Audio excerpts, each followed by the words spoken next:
Hello everyone, welcome. In this video, let's keep talking about this pattern on the top left and what white can do. In the past two videos, we talked about white's honey here, followed by number 12, this attachment, as well as this diagonal move. So in this video, let's talk about this small knight's move. It seems pretty simple, but it might get a little complicated. A few of the variations are quite complicated. You don't have to remember it, but you might have to know that they exist.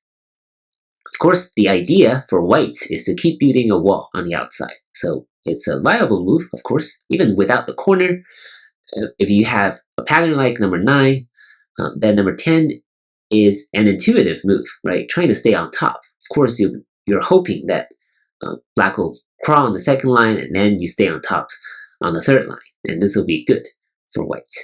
But the problem with number 10 is that, first of all, it's not forcing. This is what you need to know. Black can take sente and play somewhere else. And what should white do now? White has invested one more move here. One thing white can do is to block here at number 12 and forcing black to live here in the corner. And white can take care of its cutting points on the outside by playing at number 18. So black is enclosed in the corner. The corner is relatively okay. It's not huge, but it's not small either. And white has a very solid wall. So this is playable for both sides, given that black has played another move on the outside. So locally, this favors white because I think the wall is really nice. The corner is not bad either for black. So this is viable for both sides. Also note that black cannot take sente. This way, white will be able to kill black. Right? So can black live here? Not really. White will just reduce black's eye space. What if black plays here? The 19 seems like a good move to increase eye space. So what's the kill move? Pause the video if you want to think about it on your own. If you're ready, I'll show you the correct answer. That's right here. You can work out some of the variations. White is threatening to cut back. Black prevents white from cutting back. Then black is just really short on liberties and will just get captured this way. So number 20 will kill this shape. And that's why number 16 and 18 will kill this shape as well, right? So there are just no way that black can live locally. There are some of the other variations. What about this? Then white can actually play this honey and push. It's really neat. If you make this eye thinking number 20 is captured, it's not. This is a connect and die. So either way, it's not going to work. It's just not going to work for black locally after 16 and 18. So something to watch out for. You may not get into this situation, but since you're learning, it's good to work through this pattern and understand what's going on. It's a good life and death exercise. So that's number 11, taking sente. Number 12, blocking this way. And black will have to play this exchange to make sure it's alive. So this is the first variation we learned. Another variation actually is for white to play this descent on the second line. This is really threatening to come into the corner. What happens now is that black cannot block here. If you block here, then again, this is a situation where black will need another move. You cannot take sente. Because again, locally, this is a dead shape, right? This is another classic life and death challenge that I already covered here on my channel. You honey here and play at a 2-1 point. And black is dead. Locally, there's nothing black can do. White will just connect on the outside, number 26. And there's nothing black can do to beat out two real eyes. So after 22 and 24, black is already dead. Of course, if black plays here, then white will just need to reduce black's eye space. This is not enough eye space for black. It's going to be a bulky 5 shape. So that's the life and death. Black doesn't die, right? The idea is that black will need another move. And these are of very low values, right? 13, 15, 17, these are of very low values. And white will get a very nice wall, very strong wall on the outside. So this is not okay for black. So black can only crawl here, maybe another time. And now black is alive. right? And black gets sente, which is important. In this situation, of course, when the side is empty, you can come in very easily. So this is another way for white to continue building a wall with number 12 and reinforcement and number 14 and 16. And black will be able to stay alive and get sente. So that's the first thing to know. Number 10 is not forcing. Black can take sente and still be alive, but of course, if you're black in this situation, you have to be a little careful to make sure you do not get into dangerous situations, because it is possible, if you're not careful, for white to kill black. So what if black wants to respond? Then it's relatively straightforward. You can always crawl here to reinforce number 9, right? To get rid of some of the weaknesses that we just saw. And in this situation, actually, white can take sente. White kind of already benefited from this exchange on the 3rd line with black's move on the 2nd line. So white can actually take sente, and that's perfectly fine. And if you want to keep building the wall, then of course, intuitively, number 12 is the right move, though not necessarily the most valuable when the board is empty like this. What's more interesting and more tricky is that black can push here and play this clamp. But before we get to the clamp in number 13, we can talk about this as well, right? Just one more exchange, 11 and 12, and then crawling here. Once again, white can take sente when the board is empty because there are other very valuable moves out there. And if you want to keep building the wall, of course, just extend. So these are relatively straightforward, but the value of number 11 is that number 15 is much harsher now because it's a Atari move. Compare this to this. White can also take sente. If you play, white can ignore it. It's not that important. But after this exchange, this Atari becomes really big. White can no longer ignore it.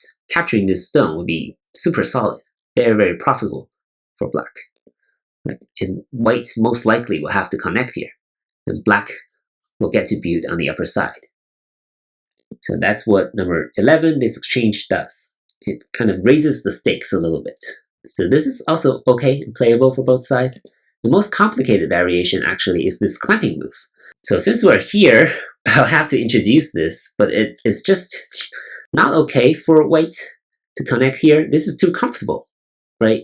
You play the number 10, and then number 10 in this pattern is basically a wasted move. It gains you 0 points, right? It's supposed to be white's playing on the 3rd line, keeping black on the 2nd line, but now number 13 is very comfortably out on the 3rd line, and white's whole scheme here kind of failed, right? Of course, you still get a wall, but black is very strong, and it's probably not worth it for white to play this way.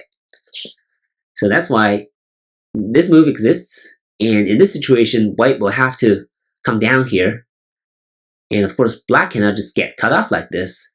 Black will have to cut, and this will lead to a fight, right? And this is an interesting fight to figure out. You can try playing this out on your own and see what happens. The basic idea is that after this cut, white will have to crawl. And as amateur players, especially beginners, you're always tempted to play the Hane, right? Kind of limit white's crawl, try to kill white. But of course, doesn't work in this situation. After number 18, right? White can Atari twice and capture number 19. So black will still have to crawl. Can black play the Hane now? Still no. White can Atari here and cut. Now these 3 stones are in danger, and number 21 will get captured. And Atari moves will not work. You still have this cut, and number 21 will get captured again. Right? So these are the basic calculations that you have to know whenever you're faced with a situation. And this kind of situation is actually quite common in amateur games when you're trying to fight.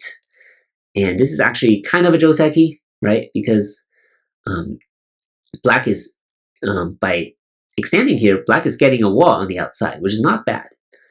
And white will keep crawling.